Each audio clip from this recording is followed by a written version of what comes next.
लेकिन बाकी सब पॉलिटिकल पार्टीज को भी अच्छे से पता है, हर पॉलिटिकल पार्टी के लीडर ने कभी ना कभी ये कहा है कि ईवीएम से चुनाव नहीं होने चाहिए, इसमें धांधली होती है।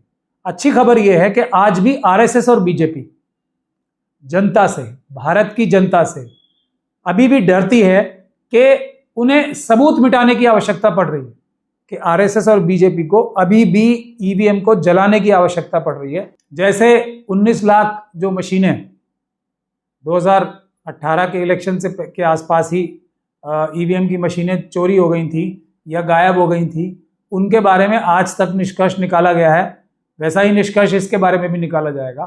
सर 4000 मशीनें जल गई कोलकाता में, अभी विधानसभा के हाल ही में चुनाव हुए थे, कैसे देखते हैं आप इस मुद्दे को? देखिए, ये तो जो हालात चल रहे हैं देश में, उसके हिसाब से मुझे ये एक अच्छी खबर लगती है, क्योंकि देखिए इसमें जो भी समझदार लोग हैं देश में और जो हमारे वोटर्स हैं, उन सबको ये अच्छे से पता है कि आरएसएस और बीजेपी चुनाव अगर जीतती है तो उसकी सबसे बड़ी वजह ईवीएम है। और अगर ईवीएम हटा दी जाए, पेपर बैलेट से चुनाव शुरू हो जाए, तो भारतीय जनता पार्टी भले ही इलेक्शन में छोटी मोटी सीटें जीत जाए, मगर कोई भी इलेक्शन पूरी तरीके से किसी हालत में नहीं जीत पाएगी। बाकी सारी बेईमानियां जो होती हैं वो काफ़ी नहीं होती भारतीय जनता पार्टी की जीत एस्टैब्लिश करने में और सरकार बनाने के लिए, बिल्कुल काफ़ी नहीं होती। अब अच्छी खबर क्या है इसमें? हम लोगों को तो अच्छे से पता ही है कि ईवीएम में ही सारा खेल है, और हमें क्या, हमसे पहले भी सब लोगों को पता ही है। मैं तो अभी 2-2.5 साल से ही, और अब 3 साल होने को आ गए, इस आंदोलन से जुड़ा हूँ और सड़क पे आंदोलन शुरू किया है। लेकिन बाकी सब पॉलिटिकल पार्टीज को भी अच्छे से पता है, हर पॉलिटिकल पार्टी के लीडर ने कभी ना कभी ये कहा है कि ईवीएम से चुनाव नहीं होने चाहिए, इसमें धांधली होती है। तो अब इसमें तो कोई रॉकेट साइंस नहीं है कि जो चोरी करेगा कोई, तो वो अपने सबूत भी मिटाने की कोशिश करेगा, और इसीलिए शायद ये सबूत मिटाए भी गए हैं, और अभी कुछ ही कॉन्स्टिट्यूंसी के मिटाए गए। लेकिन अच्छी खबर क्या है इसमें? अच्छी खबर यह है कि आज भी आरएसएस और बीजेपी जनता से, भारत की जनता से अभी भी डरती है कि उन्हें सबूत मिटाने की आवश्यकता पड़ रही है। अभी भी डर है कि अगर ये सबूत रहे ईवीएम के अंदर तो हम पकड़े जाएंगे और हम जेलों में जाएंगे। ये मेरे ख्याल से अभी भी अच्छी खबर है, एक जो इस एक नॉर्मल सी बुरी खबर में एक अच्छी खबर भी निकल के ये आ रही है कि आरएसएस और बीजेपी को अभी भी ईवीएम को जलाने की आवश्यकता पड़ रही है। क्योंकि देखिए, जलाने की आवश्यकता मैं इसलिए कड़े शब्द इसलिए इस्तेमाल कर रहा हूं कि ईवीएम को रखने की, और मुझे ये पता लगा है कि जिला परिषद का ऑफिस था, मल्टी स्टोरेड बिल्डिंग थी, चुनाव के अंदर इस्तेमाल हुई हुई जो ईवीएम्स होती हैं वो कभी भी इस प्रकार से स्टोर नहीं की जाती हैं। वो उसका एक अलग तरीका ही है, उसका स्ट्रांग रूम का अलग तरीका है। मल्टी स्टोरेड बिल्डिंग में तो कोई रखने का कोई तरीका ही नहीं है। जो इलेक्शन कमीशन का खुद का बनाया हुआ जो स्ट्रांग रूम्स होते हैं उसके अंदर कुछ ज़रूरी प्रिकॉशंस हैं, और कि एक ज़मीन की बिल्डिंग पे ही होना चाहिए, सबसे इंपॉर्टेंट बात तो उसमें ये है, और उसके चारों तरफ एक 4 दीवारी होनी चाहिए, और उसमें 2 दरवाजे नहीं, एक ही दरवाज़ा होना चाहिए।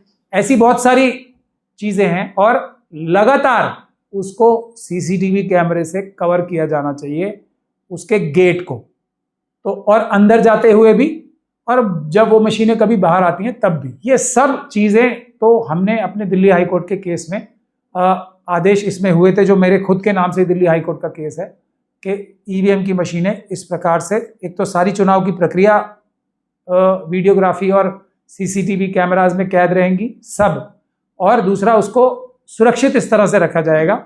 और अभी चुनाव का रिजल्ट आए हुए 45 दिन भी नहीं हुए, तो आप लोग समझ सकते हैं कि ये मशीनें क्यों जली या जलाई गई, ऐसा क्यों हादसा हुआ। क्योंकि जो प्रॉपर तरीका है उसको रखने का, उसमें आग लगने का हादसा कभी हो ही नहीं सकता, और होगा भी तो उसको पे काबू पाने के लिए बहुत आसानी से ये सब सोच समझ के प्रोटोकॉल बनाया गया था ईवीएम का।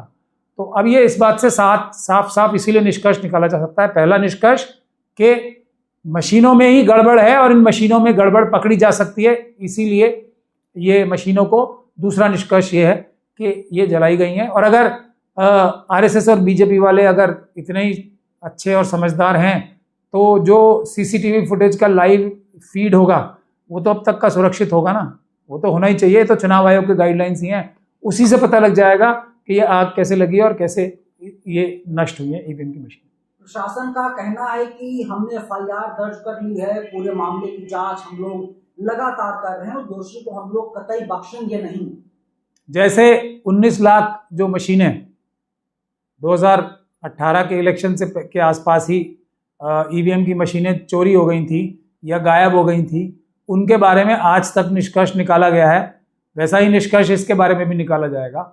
इसमें किसी को कोई शक होना ही नहीं चाहिए कि ईवीएम में पूरी तरीके से हर चुनाव ईवीएम के जरिए से लूटा जा रहा है, और वो सबूत मिटाने की एक प्रथम दृष्टया ये एक कड़ी नजर आती है।